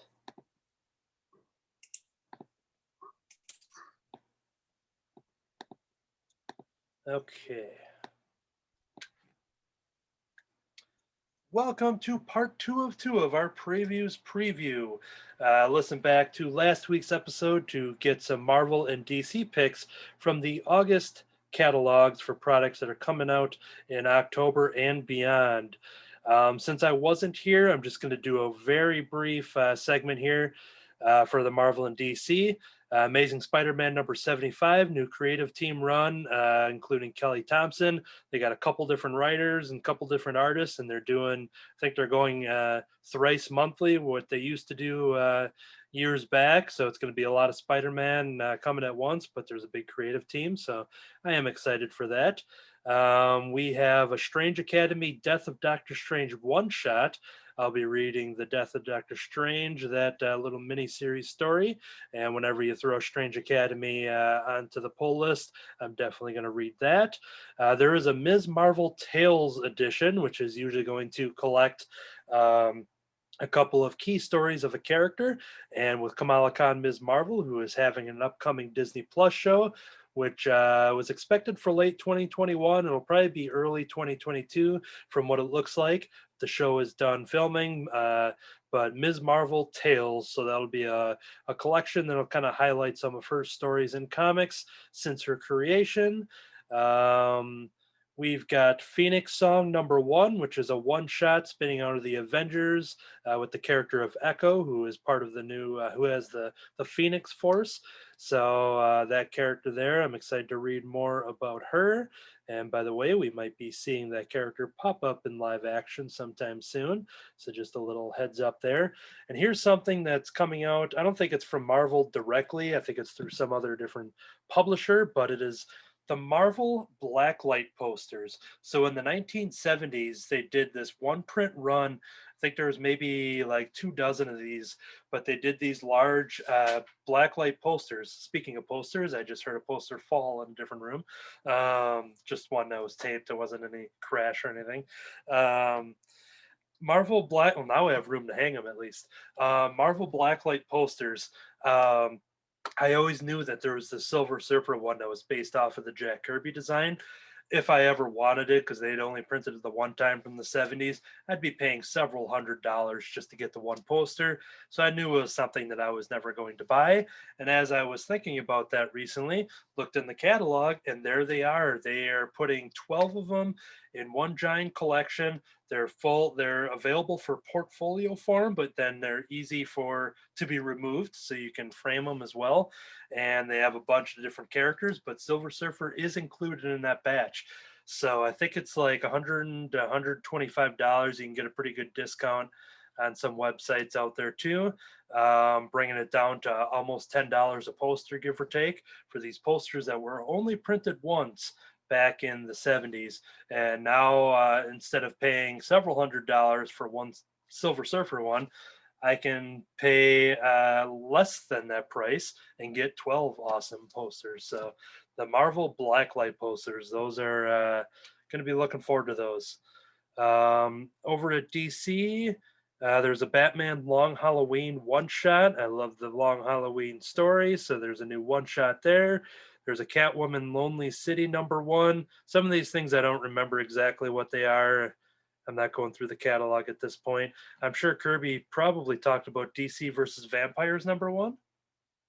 So, yep, that's on my list as well. And I think the Wonder Woman Harley Quinn cover I mentioned for you too. Okay. Yeah, that sounds familiar. And then there is a long-awaited project, Wonder Woman Historia number 1. This is by Kelly Sue DeConnick, and the artist just dropped out of my head. But yeah, that is something that's been long teased, and I'm excited for that. And then all of the Young Diana stories, which were the backup stories in all the current Wonder Woman series, all of those are being collected in its own trade paperback, Wonder Woman Young Diana. So that's cool that they're collecting that separately from the main run. So, having said all that, let's jump over to the Giant catalog. Since I just did a bunch of talking, let's start with Kirby. What you got from the independent previews? Yeah, After Dark One Shot by Aftershock Comics. This is written by Cullen Bunn, art by Cliff Richards. I believe that's like a child of Cliff Burton and what's his name? Jeff Richards. Or, I don't know, a couple musicians I'm just thinking of. Tales from the Crypt meets the Twilight Zone. 4 tales of horror, lost souls, and things that go bump in the night.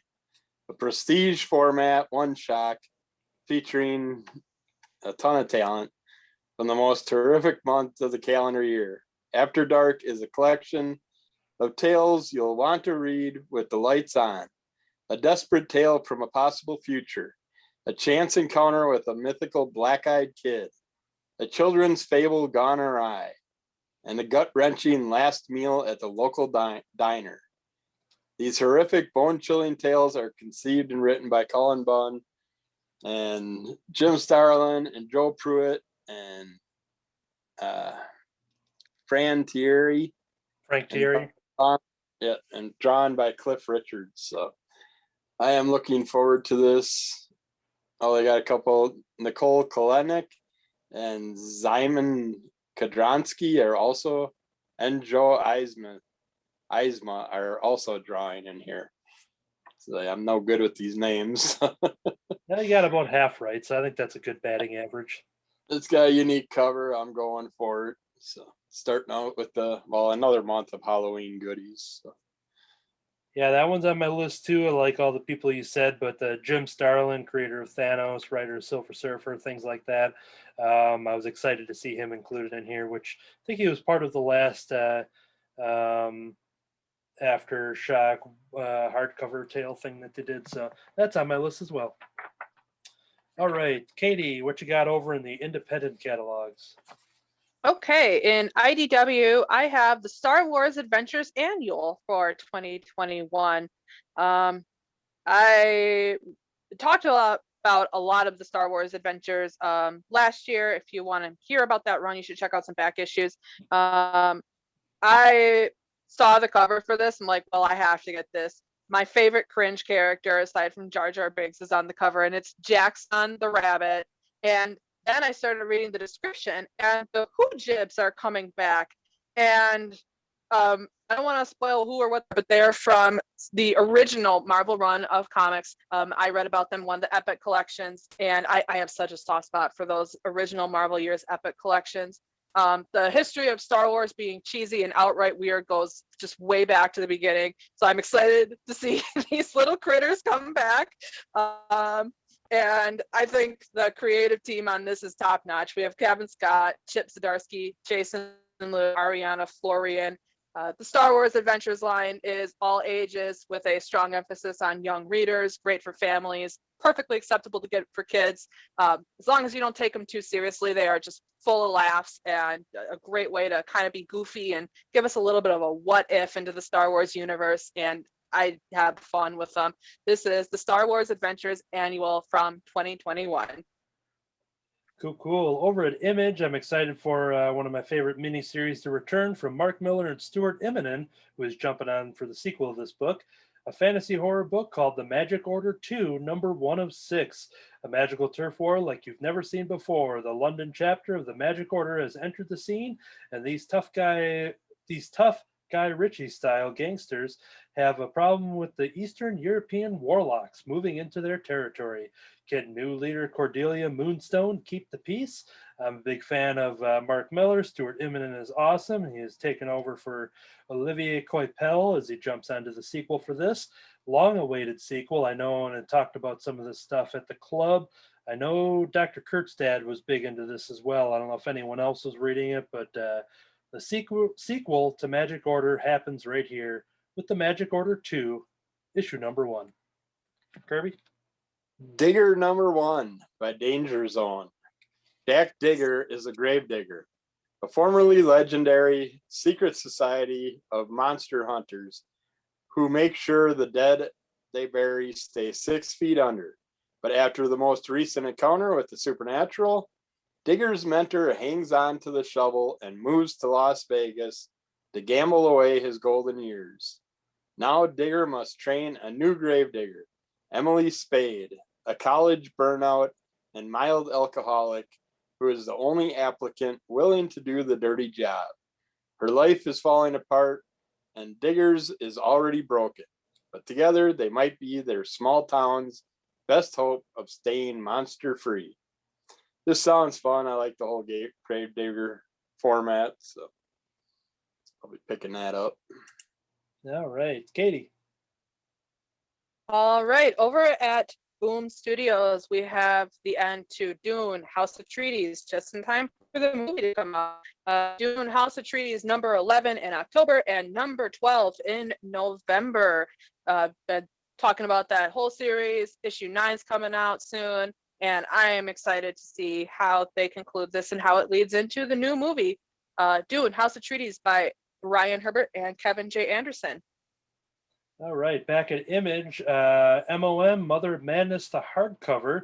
I spoke very highly of issue number 1 a couple weeks back, and even after just a 1 out of 3 issue miniseries, I'm already going to double down and get the hardcover collection. This is Amelia Clark, Marguerite Bennett, Layla Lees. The mayhem begins with Maya, under-the-weather scientist by day, over-the-top superhero by night, and badass single mom 24/7. Deadpool action and Fleabag comedy collide when Maya activates her freakish superpowers to take on a secret sect of human traffickers. Once again, I like that story so much, I'm already doubling down.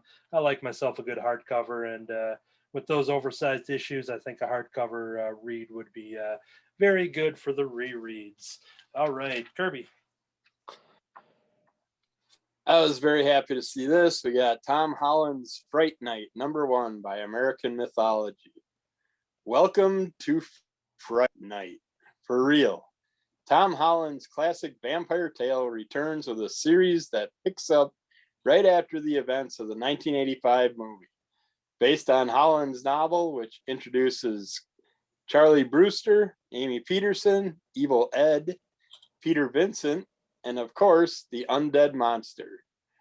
Jerry Dandridge to horror fans. Oh, the undead monster, Jerry Dandridge. Written by James Kohoric from Freddy and Jason versus Freddy versus Jason versus Ash. And art by Neil Vokes and Cyrus Marsarcia. Story is fully authorized by Tom Holland himself. It's been I'm not going to go deep into that, but just seeing that this goes right after the events of the movie, I was really happy to see that. Not like they're redoing it or anything, but yeah, I'm looking forward to that one. And I'm sure it's a joke nobody's ever made, but I'm going to assume that it's not Tom Holland who plays the current Peter Parker Spider-Man. No, not that one. Different Tom Holland. Okay, Katie. All right, so from Titan Comics, we have a Doctor Who miniseries coming out. The Doctor Who comics are actually really fun. Check them out if you haven't. This is called Empire of the Wolf. It's going to feature Rose Tyler, the 8th Doctor, and my favorite, the 11th Doctor. It's by Jody Hauser, who's also writing the main title. The art is by Roberta Ingranata, and the cover is by David Bussian. There's multiple covers, so you should check out who's drawing your favorite cover of choice and order it. I'm excited for this. I like the 11th Doctor. I like Rose. I remember being very taken by the whole Bad Wolf plot when I, watched that. It's been a while now, so maybe I could rewatch it. And the Doctor Who comics are just plain fun. If you aren't interested in these characters, the 13th Doctor also has a comic line running from Titan that you should check out. But I'm going to check out Doctor Who, Empire of the Wolf. Cool. Staying over at Image, something that I talked very highly of maybe a year ago when I read them all finally as a binge read, but it's now available in a complete story trade paperback form. This is Paper Girls, the complete story. This is all 30 issues, which is 784 pages for $50. Finally, the entire Eisner Award-winning epic in one complete volume. This is from Brian K. Vaughan and Cliff Chang and Matt Wilson. Four 12-year-old newspaper delivery girls from the year 1988 uncover the most important story of all time. Suburban drama and otherworldly mysteries collide in this critically acclaimed series about nostalgia, first jobs, and the last days of childhood.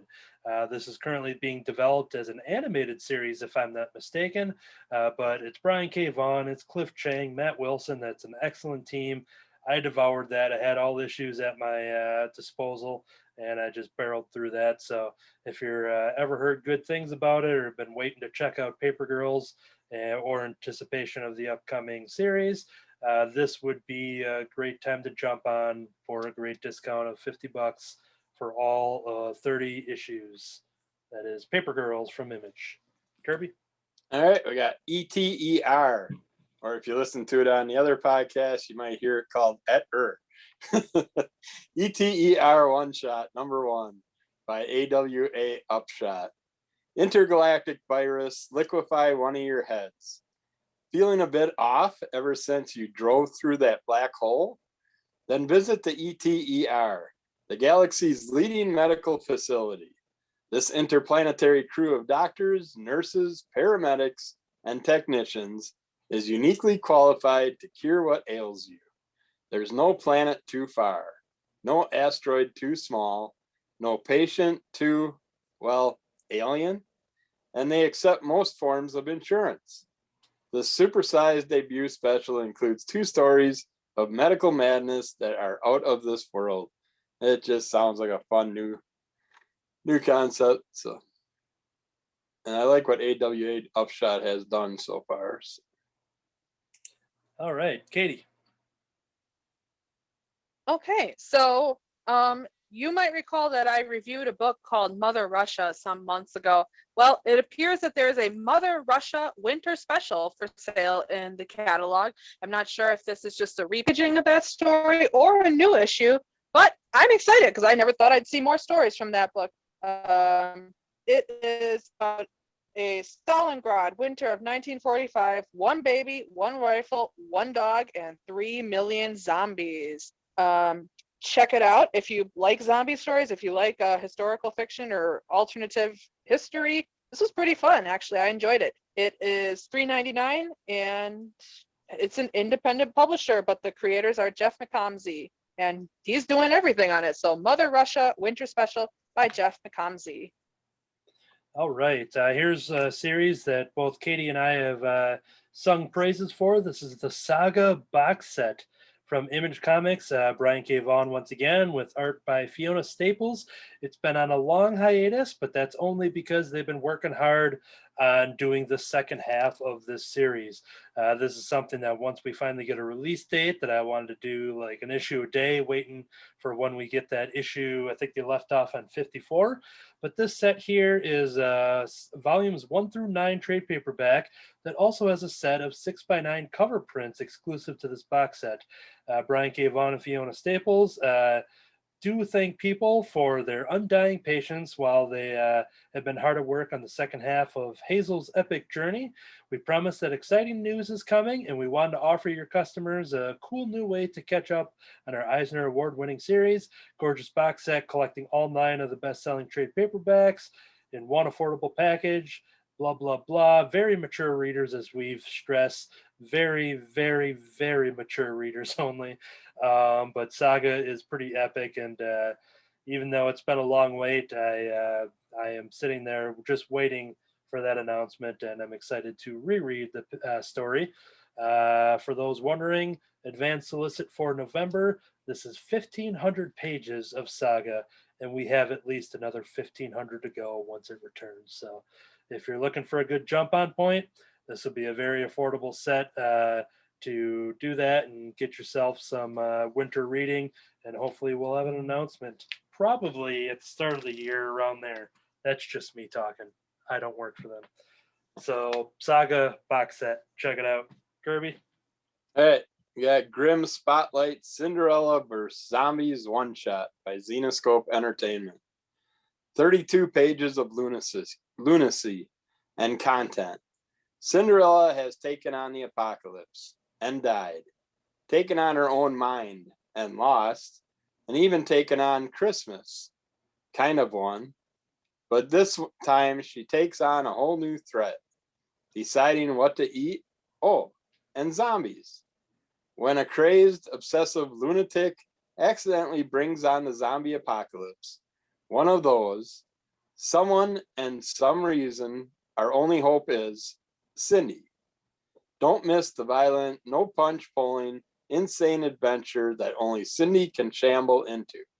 I liked what Cinderella did with the last one I checked out.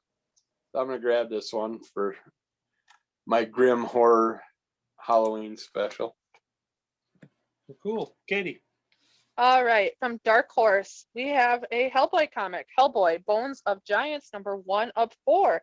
Now, this is not a new story, but it is apparently new to single issues, and it involves Hellboy and Abe Sapien, and they're going to come into contact with some characters from the Norse legends. This is like a perfect Katie book. It's by Mike Mignola, Christopher Golden, and Matt Smith, and Chris O'Halloran. And it says it's based on the illustrated novel by Mike and Christopher, and it's going to be a 4-part adaptation. It is $3.99 from Dark Horse. Sounds great. Another good Hellboy verse book. Good. I can't seem to find my way out of Image, so here's another title. This is the Unnatural Omnibus hardcover.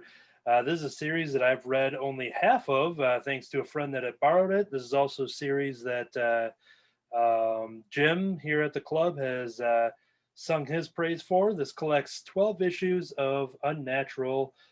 This is from Mirka Andolfo, who is doing all the work on that series. Leslie Blair is a simple pig girl. She loves sushi and she hates her job. Her world is dominated by a totalitarian government that interferes in the personal lives of its citizens, punishing transgressors for so-called unnatural relationships. Leslie dreams of something different for herself, but these dreams are quickly becoming dangerous, and when she wakes up, it feels as if she's being watched. This year, I was going to end up picking up in single issues, and they were hard to find. And then now here's a beautiful hardcover collection, which makes it easy. So this is coming out in November as well. 320 pages, $40, Unnatural Omnibus hardcover. Kirby. Vampires Halloween One Shot by Asylum Press. Sink your teeth in October's horrifically haunted Halloween One Shot special. It's sure to drain the ever-living life out of you, or at least drive you batty. This one's going back to some of the older horror comics. It's got yet another creaking castle, literally swarming with vicious pre-code vampires, featuring rarely seen bloodsucker classics from the gory golden age of comics, highlighting the spine-chilling art of Lou Cameron, Dick Beck, George Klein, and more, featuring the classic tales Vampire's Bite, One Door from Disaster, and Vampire's Castle. And it's also got the vintage comic book ads in there and stuff for extra little fun, and it's got a host in there. But yeah, I like the old stuff. Check out some old horror. All right, Katie. We have another Hellboy comic from Hellboy and the 1957 Forgotten Lives. This is a one shot, so we're getting Mike Mignola, Chris Robertson, Stephen Green, and Lawrence Campbell. Hellboy and Professor Trevor Brutenholm team up for some quality father-son time at a New York potter's field, where they try to unravel the mystery of a spectral being haunting the packed graveyard. That is a long sentence, and I give you credit for putting that on paper. Anyway, it's a Hellboy one-shot. Really? What more could you ask for? I love it. Hellboy and the BPRD 1957 Forgotten Lives from Dark Horse. It is $3.99. Can't wait to check it out. All right, I finally made it out of Image. Now I'm jumping over to Boom, House of Slaughter #1, James Tenney in the fourth, and Tate Bromble. This here is a prequel series to Something is Killing the Children. Discover the inner workings of the House of Slaughter in this new horror series exploring the secret history of the order that forged Erica Slaughter into the monster hunter she is today. You know, Aaron Slaughter is Erica's handler and rival. But before he donned the black mask, Aaron was a teenager training with the House of Slaughter. Surviving within the school is tough enough, but it gets even more complicated when Aaron falls for a mysterious boy destined to be his competition. Yep, I really dug Something is Killing the Children. So it was basically a no-brainer that I was going to be picking up House of Slaughter #1 as well. And then, of course, I saw this beautiful variant from Jenny Frizen, who is one of my go-to cover artists, but it is labeled as an incentive cover, meaning I will never see the light of day of that cover in my hands. So it'll be fun. I'll just cut out this page from the physical catalog, and I'll tape it onto the first cover of House of Slaughter. Actually, I'll put it on the back because Chris Shahan does the main cover, and it looks pretty awesome too. So, but yep, if you like Something is Killing the Children, they do offer up some of the trade paperbacks to catch you up to the current story. But House of Slaughter starts in August. Is a gem of the month. Kirby. I've been talking about how I've been loving this whole new Spawn's universe run and stuff, and they got Gunslinger Spawn #1 coming out. If you want to get into Spawn, I suggest that definitely jumping on there. We got the launch of the second new monthly title spinning out of Spawn universe with one of the most popular characters in the entire Spawn mythology. And it was the top selling comic of the Spawn universe thing. I stupidly didn't go for it. I went to one with female Spawn on the cover, which I like that one better, but I just didn't realize Gunslinger was going to be so popular out of it. But the thing I like about this book contains 3 separate Gunslinger stories, each taking a look at his journey through time from the wild, wild west to the present. So will his 200-year-old past come back to haunt him as he navigates the strange world of 2021? Get ready for the past, present to collide in this new ongoing title. But I like what they did with like the Deadpool, Red, White, and Blood. I didn't expect it to be individual stories. I figured it'd be ongoing, but hopefully this one is just as nice. And speaking of it, even though it's in the next catalog already, but Kirby, just a heads up for that Deadpool miniseries, Mike Allred is featured as writer and artist for one of those short stories in #4. Oh, sweet. So that'll be the November release for the September catalog. So yep, he posted his variant cover B, and then he also, I'm pretty sure he's writing and drawing a short story in there. So nice. Okay, so that is a super advanced solicit that you only get here on the Crimson Cowl Comic Club, where we make it confusing when we advertise books that aren't even in this catalog. Let's jump back to the August catalog with Katie. What you got? All right. I have Hellboy, the Silver Lantern Club. #1 is coming out in October, and #2 is out in November. It's going to be 5 issues total. It's from Dark Horse. And even though it has Hellboy on the cover and the title, I'm not sure he's in this story. It is about a missing explorer, a string of strange killings, and what could they possibly have in common?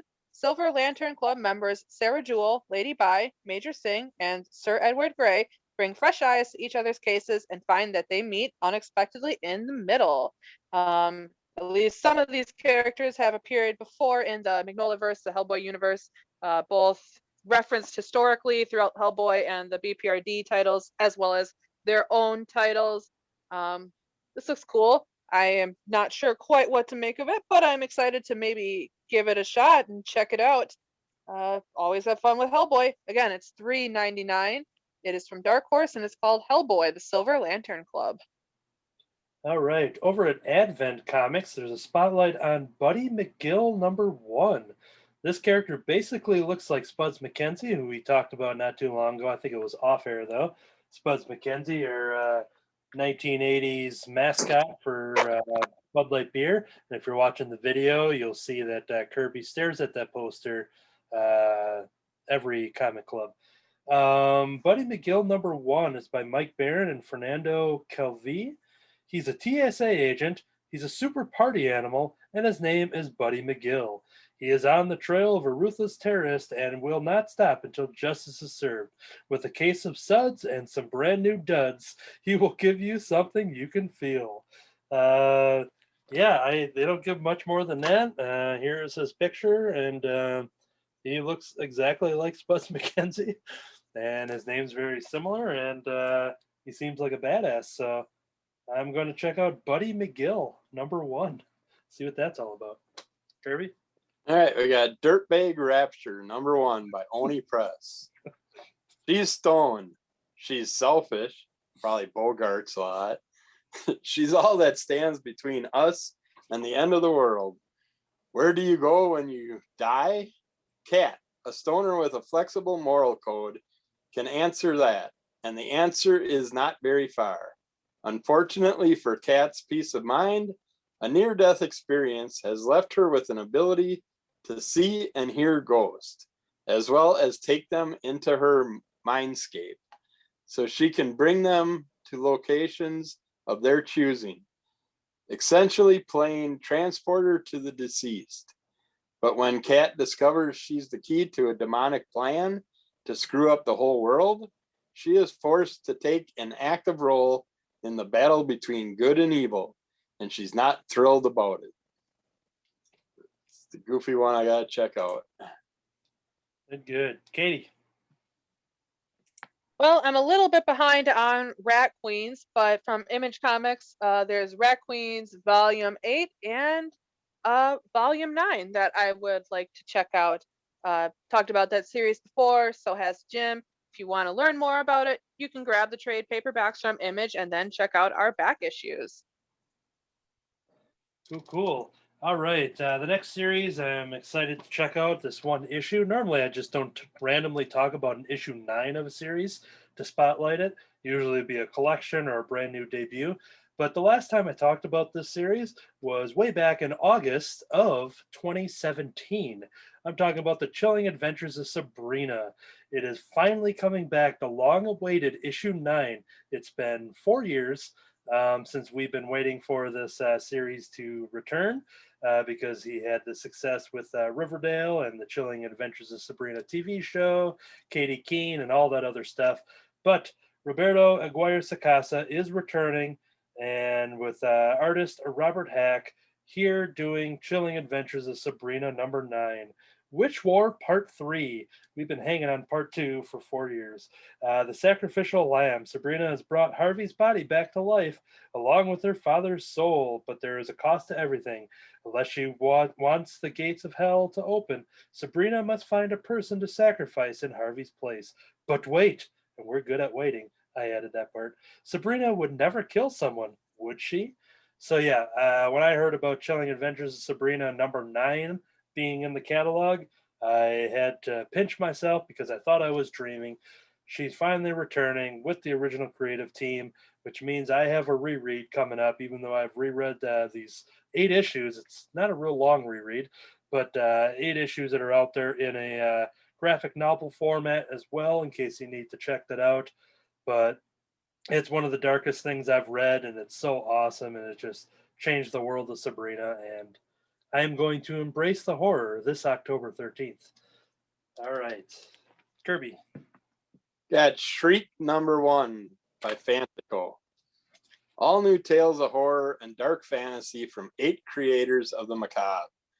Jim Whitting launches The Return of Lady Dracula.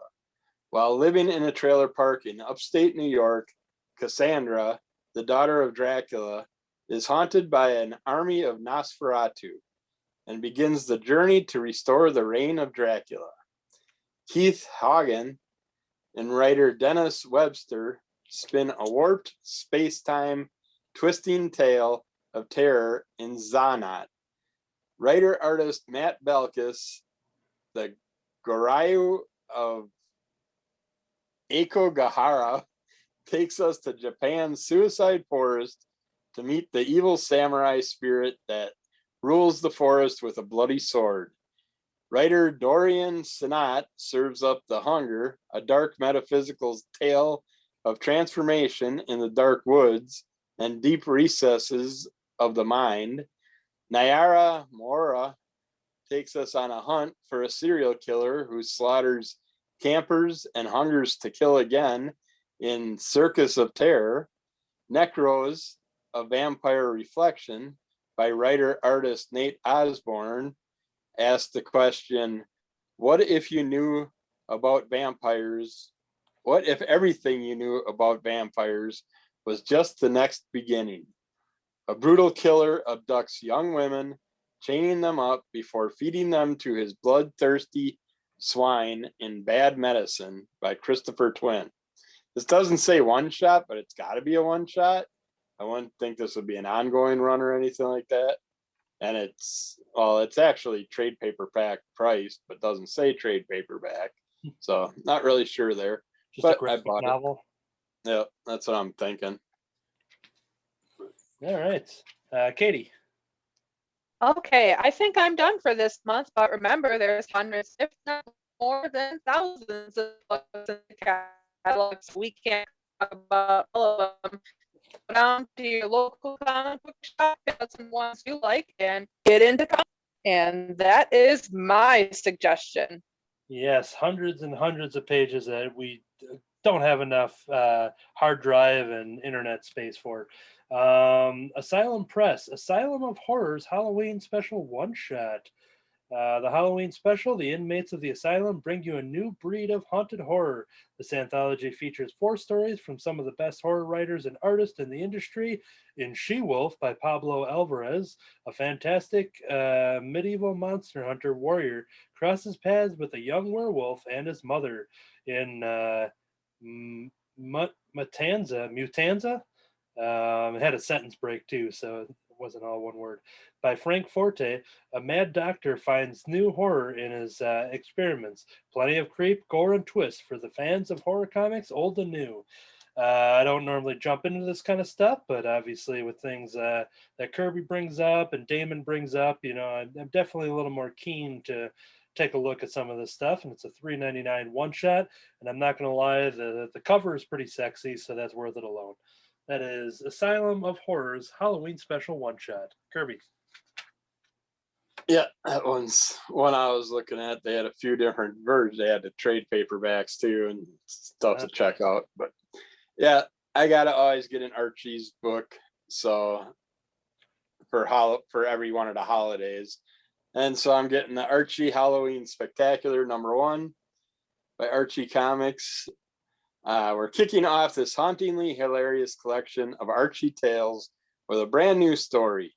In Pumpkin Problemo, when Archie unknowingly rebuffs a witch friend of it, Sabrina's, he wakes up Halloween morning with a jack-o'-lantern head, complete with the cross hatching on the side. Even worse, he can't convince anyone it's real and not a costume. Will our pumpkin-headed friend turn back to a teen before midnight, or will he forever be stuck as an Arch-o'-lantern? All that and more in this frightfully fun Halloween special. All right. From Athenaeum Books for young readers, this is Tiny Dancer graphic novel by Sienna Cherson Siegel and Mark Siegel. All her life, Sienna has dreamed of being a ballerina. Her love of movement and dedication to the craft earned her a spot at the School of American Ballet, with hopes of becoming a member of George Balanchine's world-famous New York City Ballet Company. Sienna has worked hard for many years to be a professional ballet dancer, but injury and doubt are starting to take their toll. Maybe it's time to look beyond the world of dance, but when you have spent your entire life working towards something, how do you figure out what comes next? And how do you figure out who you are without the thing that defined you? This is one of those random ones that I usually like to find some random graphic novels. I'm not familiar with the creative team. The title of Tiny Dancer and the cover art intrigued me, and it's one of those things that I will roll the dice on and give a shot. There are soft and hardcover options available. That is Tiny Dancer, the graphic novel. Kirby? All right. Other than that, what I'm picking up is, of course, the final 3 Star Wars Adventure Ghost of Vader's Castle. But I'm considering picking something up, but I don't know. So Anthony's got to tell me if I should or not, because I am not a fan of Ant-Man. I was not a fan of the movies or the comics. But they had that series Ant that's been out, and Volume 3's got Spawn on the cover. And that really caught my eye and caught my interest. Is it something that I would enjoy, or... Okay, so, and this is something that obviously isn't Ant-Man related. It's not Marvel. This new Ant series, I'm waiting for issue 1 to come out, because this will be the first time. This will be the first time I've ever read Ant, and I was intrigued by this new start to it. So I think I have 3 issues pre-ordered. That's why I asked you, because I knew you were getting number 1, and I thought number 1 already came out. Yeah, I think it's probably within the next week or 2. I think it should be coming out soon. So I'm anticipating it as well. So I haven't read it yet. All right. This next one here, it's a spotlight from Blue Juice Comics, Billy the Kit. Number 1 from Justin Gray and Barry McLean. The Wild West has never been wilder. Introducing Billy the Kit, featuring a gunslinging rabbit seeking revenge against the tornado god that killed his family. Why was this sickly, skinny rabbit spared such a gruesome fate? What makes him so special? With the help of Luther the Goat, a profanity-spewing martial arts master, Billy relies on faith, magical firearms, and kung fu to wage war against the pagan gods and monsters of a bygone era. All of those words together seemed to be crazy enough for me to check it out. It's an all-new supernatural western, Billy the Kit from Blue Juice Comics. Yeah, I'm going to give that a shot. That's one I was considering. Did you have anything else? No, that's all I ordered this time. So. Okay, I'll just go through the remaining ones here. It's a big month for indie stuff here for me. Marshmallow and Jordan graphic novel by Alina Chow. Jordan's days as star player for her school's basketball team ended when an accident left her paralyzed from the waist down. Now she's still the team captain, but her competition days seem to be behind her until an encounter with a mysterious elephant, who she names Marshmallow, helps Jordan discover a brand new sport. Will water polo be the way for Jordan to continue her athletic dreams, or will it just come between Jordan and her best friends on the basketball team? And with the big tournament right around the corner, what secret is Marshmallow hiding? Ever since I myself wrote a basketball graphic novel, as a co-creator with my artist, I all of a sudden a bunch of basketball comics started coming out.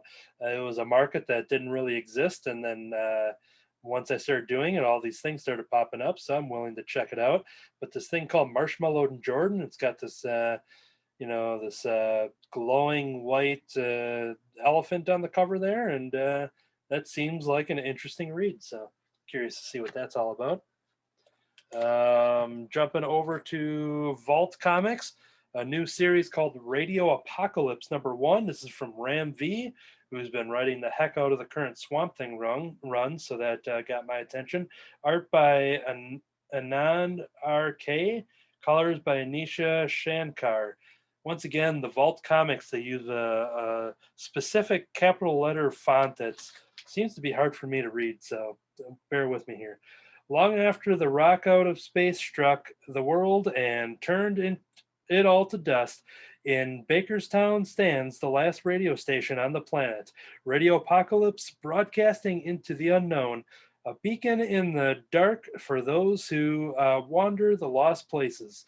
Now change is coming to Bakerstown. Among the refugees flocking into an already precarious settlement, an orphan boy, Rion, caught in an indiscretion will twine his fate with the radio station, and in doing so begin this mixtape of love and heartbreak and interminable hope. It's a word I haven't seen. This soundtrack to the end of the world. The reason I say this, like when it's written out, when it says dark, it looks like it says darks with an X at the end. It almost looks like Drax. So every time I'm reading these things, I'm always reading 5 words ahead to see if I can decipher what that word is. Change your font to Vault Comics. I can't read this. Radio Apocalypse, Ram V, that was enough to sell. Once again, I said he's been writing the heck out of Swamp Thing, so I am curious to check out his independent series here. Zenoscope Entertainment, Grim Spotlight, Cinderella versus Zombies. Cinderella has taken the apocalypse and died, taken on her own mind and lost, and even taken on Christmas, kind of won. But this time she takes on a whole new threat, deciding what to eat. Oh, and zombies. When a crazed, obsessive lunatic accidentally brings on the zombie apocalypse, yes, one of those. Somehow, for some reason, our only hope is Cindy? Don't miss this violent, no punch pulling, insane adventure that only Cindy can stumble into. Yeah, we've been talking about some Zenoscope titles here and there, and I just dip in and out. And there was a cool cover by Leo Matos where you have Cinderella sitting on a front porch and stabbing a jack-o'-lantern with blood coming out. That sounds like a good time. Yeah, this one I just reviewed. Oh, you said this one? Yep. I was probably sifting through the catalog, so you know what? I get it. Yeah, I didn't hear that one. So in case anybody didn't hear that, I just want to say that a second time for those in the back. A better job with it.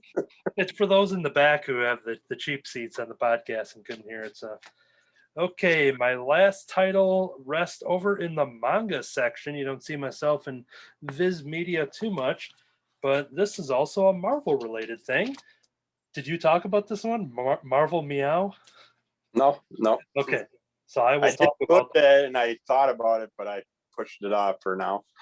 So this is a hardcover, 72 pages. It's called Marvel Meow. Join Captain Marvel's pet Chewie as she wreaks havoc in the lives of Marvel's most popular characters. Gain a new perspective on beloved favorites such as Spider-Man and Iron Man, formidable villains including Thanos and Galactus, and anti-heroes like Deadpool, as they all become the playthings of this capricious cat, another word I've never seen in print. Not cat. This cat creature, cats in quotes, by the way. Marvel Meow, yeah, this is an interesting thing. Once again, it's not being done directly by Marvel. It's being published through Viz Media in cooperation with Marvel, I'd assume. But the cosmic misadventures of Chewie, Captain Marvel's pet.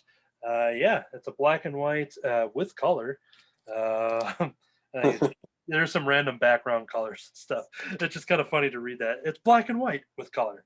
The only issue I had with it was I'm not being sexist or anything, but isn't Chewie an orange male cat? I get confused when they keep changing out because that's a white female cat. So that was confusing to me. I'm not sure what, unless that's different from what the movie. The movie and the comics that came out after the movie, I thought it was the orange cat. Yeah, so I'm not sure where the cat's sitting right now because you got Goose in the movies, but it was Chewie in the Goose was okay. That's what I'm screwing up. So unless it was different. Now here's the thing: I'm not a cat person. I'm not a cat person. But it's interesting. I actually read Cinnamon as well. I saw you talked about that one. Fun. That was a fun book, but. So yeah, I am maybe not as in tune with these cat identities as so. To me, it's just over my head. So, but yeah, maybe there's one for everybody. Maybe there's a female Chewie in comics and a male Goose in movies. Who knows? Yeah, I definitely want to get it and check it out, but it's held off for now. All right. And I think that ends my catalog. That is it. That is a lot of stuff. Once again, as Katie had mentioned, check out the actual catalogs and ask your store, check your online resources. There's hundreds upon hundreds of pages that we didn't even have time to cover. But those are just some of the highlights. Check again part 1 from last week for Marvel and DC. The deadline is coming up. Once again, we had another missed episode, so we're a little behind, but I think we should be good for the future here because the new catalog I know is online digitally, so that'll be hitting the stores soon. So get those orders in if any of that stuff you liked, let your store know. And sometimes the stores will have some breathing room of a couple weeks until they have a final order cutoff. So if you miss some online deadlines too, you might be able to squeeze in at some stores. So we'll end the preview, but you know what? We are going to jump into I was going to say the Pocket Universe. It's called the Pocket Dimension. Hold for effects. We are now in the Pocket Dimension, in which we find out what goodies we had hiding in the Pocket Dimension. Kirby is the one that unlocked this dimension this week, so you're going to kick it off. What you got?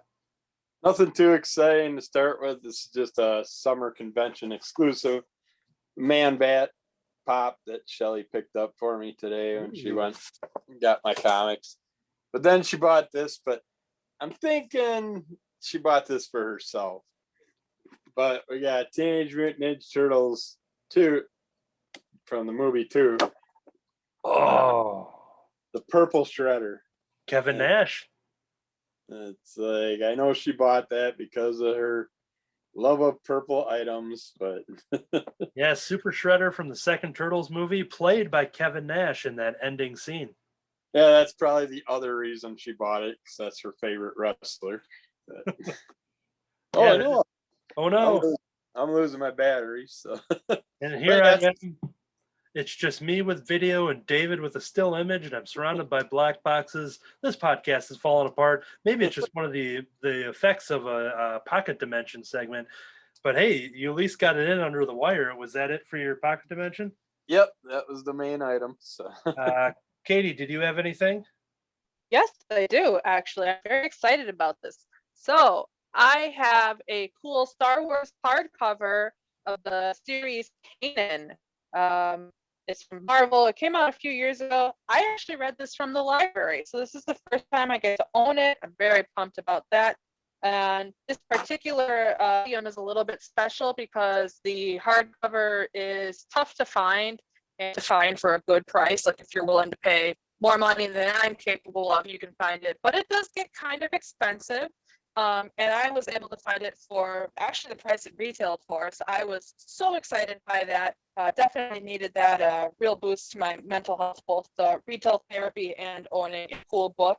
And this one has become a little bit buzzworthy lately because of some things that happened in the Bad Batch. But overall, this is an awesome story. Like, you know, if you haven't watched Star Wars Rebels, you can still appreciate and enjoy this story. And it is a cool story about the Jedi and the fall of the Republic and the beginning of the Empire. And it's actually really good. It does not get as much attention as I think it deserves. It's from Marvel, and it is by Weissman, Larraz, Camagni, and Brocardo. That is Star Wars Kanan, and I have a hardcover. And then another Star Wars item I actually referenced a little earlier in the show. I have a new epiction, but it's from the original Marvel Years, Volume 5. I talk about these all the time. I love the original Marvel Years because they're showing us very early Star Wars comics. They're just goofy adventures, you know, and they're just very comforting to me. I like these stories. They feel good. I feel safe and good when I read them. And the original Marvel Years line is what got me into getting all these epic collections and now collecting epic collections. So I'm just excited. This is going to cover the adaptation of Return of the Jedi. So we are almost done with the original Marvel run. But I'm just pumped. I love getting these. I can't wait to review it on a later podcast. And yeah, that's it right now. But yeah, always more cool stuff down at the shop. Cool. The one thing I'll show off is a brand new figure from McFarlane Toys. I was so pumped up to see the version of Harley Quinn from the Suicide Squad in her awesome red dress that she wears in that brand new movie. I've seen the movie 6 times now, thanks to HBO Max streaming. I absolutely love this movie. She's absolutely perfect. Margot Robbie as Harley Quinn. And the 6-inch McFarlane Toys action figure just represents the design, and this is one of those like $25 figures, and the detail on it is so good, right down to her tattoos, including the updated tattoo that she has for this movie, which is the property of no one instead of property of Joker. You can see that tattoo update in the movie as well, but it's just an excellently designed toy. Comes with her javelin, as you see in the movie, her weapon of choice, that she's just waiting for God to tell her what to do with. She's excellent in the movie, and I was so pumped up to see that action figure come out and look as excellent as she does. Yeah, So they got some cool real life action figures for the movie, and I want that King Shark model that I keep hearing about. yeah, I've got the it's pretty close to me, so I'll show that on camera here. King Shark Nanawe is our build the figure for this set, and it's one of those that I might get down the line, but when you get the Harley Quinn version, you get his his awesome shorts and his legs. So that is and just to compare of the size wise of how big King Shark is going to be there. Basically his legs is almost goes up to her shoulders there. So in the meantime, while I'm still waiting to pick up like Peacemaker and Polka Dot Man and Bloodsport, I think is another one of the build the figures to get the other pieces. Thanks to Jeff the Land Shark, I'm able to basically put him in the pants here. So Jeff the Land Shark from Marvel Comics is currently completing my build a figure right now. So King Shark doo doo doo doo doo doo doo. King Shark doo doo doo doo doo. num num. So Yes. yeah, that is awesome. Okay, I think that'll do it. I think we'll close up the old pocket dimension here. And we're closed. Okay, thank you for checking out this episode of the Crimson Cowl Comic Club podcast. Subscribe to us wherever you get your podcasts, like and review and rate and share and do all of that fun stuff. You can check out Kirby's podcast, Under the Cowl of MS, for a lot of content over there. And I think that is, check us out on YouTube for the video versions as well. So if you're listening on audio and you're just wondering what the heck Jeff the Land Shark looks like wearing the bottom half body of Nanawe, you'll have to watch the video. So subscribe to Crimson Cowl Comics on YouTube as well. And I think that is all for today. So thank you for listening, everybody. This whole time, I've been sticking out like a sore bat thumb. I've been big sexy Shredder. And I am the third act in a comedy troupe with Jackson the Rabbit and Jar Jar Binks. Num num. All right. The audio version gets David's pre-recorded to be continued. So I can say whatever I want.